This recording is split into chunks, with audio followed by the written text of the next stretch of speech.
जय जौहर साथियों।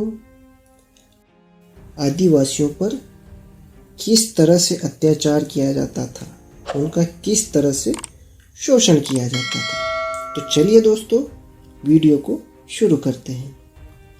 वैसे तो इतिहास की बात करें तो अंग्रेजों के आगमन के बाद ही आदिवासियों पर अत्याचार व शोषण का सिलसिला बढ़ने लग गया था।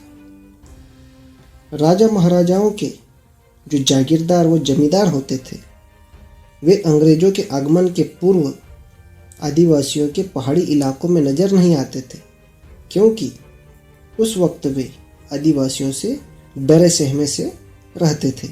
क्योंकि आदिवासी कौम एक ऐसी कौम थी जो लड़ाकू कौम में गिनी जाती थी। जमींदार और जागीरदार सिर्फ मैदानी इलाकों में ही सीमित थे, लेकिन अंग्रेजों के आगमन के बाद अंग्रेजों की नज़र आदिवासी क्षेत्रों पर पड़ी और आदिवासियों के जल, जंगल और जमीन से मुनाफा कमाने की नीयत से उनके पहाड़ी क्षेत्रों में अपनी कंपनियों की स्थापना की और धीरे धीरे उन्होंने उनके जल, जंगल और जमीन पर आधिपत्य जमाना शुरू कर दिया।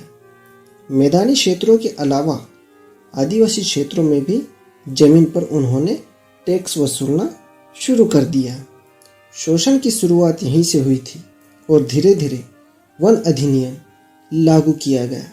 वन अधिनियम के लागू होने से आदिवासियों को उनके जल, जंगल और जमीन से बेदखल किया जाने लगा। जमीनों पर कृषि कार्य करने व फसल लेने हेतु कई नियम बनाए गए।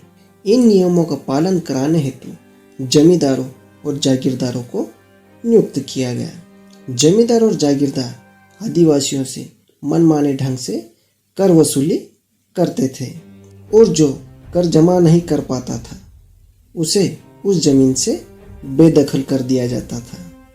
आदिवासियों को उस समय किस प्रकार से शोषण किया जाता था, यह जानकर आपके रोंगटे जरूर खड़े हो जाएंगे। उस समय जागीरदार या जमींदार का बोलबाला था। अगर इनके यहाँ कोई शादी समारोह, बच्चे का जन्म या फिर कोई खुशी का कार्यक्रम होता था तो उसमें हुए खर्च को टैक्स के रूप में आदिवासियों से वसूला जाता था।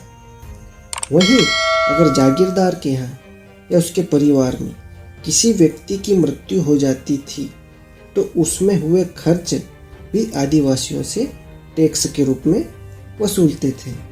अगर जागीरदार को गाय, बैल, घोड़ा या अन्य जैसे कोई जानवर पसंद आ जाते थे तो उसका दाम भी आदिवासियों से वसूला जाता था। अगर जागीरदार और जमींदारों को किसी अपराध के लिए न्यायालय में जाना पड़ता था तो उसका खर्च भी आदिवासियों को भरना पड़ता था। यहाँ तक कि अगर उन पर अपराध सिद्ध होता है तो जो न्यायालय से जुर्माना लगाया जाता था तो उस जुर्माने को भी आदिवासियों को ही भरना पड़ता था। अगर आदिवासियों के यहाँ उनके लड़के या लड़की की शादी होती थी तो उसके बदले भी आदिवासियों को टैक्स देना पड़ता था। यानी आदिवासी खुशियाँ भी मनाए तो उसके बदले उसको जमींदार या जागीरदार को उसका टैक्स भरना पड़ता था।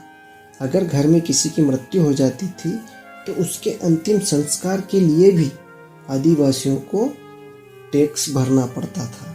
आदिवासियों का इतना शोषण किया जाता था कि वह मजबूर होकर गांव तक छोड़ देता था। फिर उसकी उस जमीन पर ये लोग आधिपत्य जमा लेते थे और अगर जो आदिवासी भाई गांव छोड़कर नहीं जाता था तो उसे उधार लेने को मजबूर किया जाता था ताकि उधारी के बोझ में उसकी जमीन जायदाद पर आधिपत्य जमाया जा सके। तो इस प्रकार से आदिवासियों का शोषण किया जाता था। इसके अलावा भी शोषण के कई तरीके बच्चों, महिलाओं, बूढ़ों और गरीब लोगों पर अपनाए गए थे। इस कारण से आदिवासियों को उलगुलान करना पड़ा था। तो दोस्तों, अगर आपको यह वीडियो अच्छा लगा हो तो इस वीडियो को लाइक कीजिए, शेयर कीजिए और चैनल पर नए हो तो हमारे चैनल को सब्सक्राइब कीजिए। धन्यवाद। जय जोहार।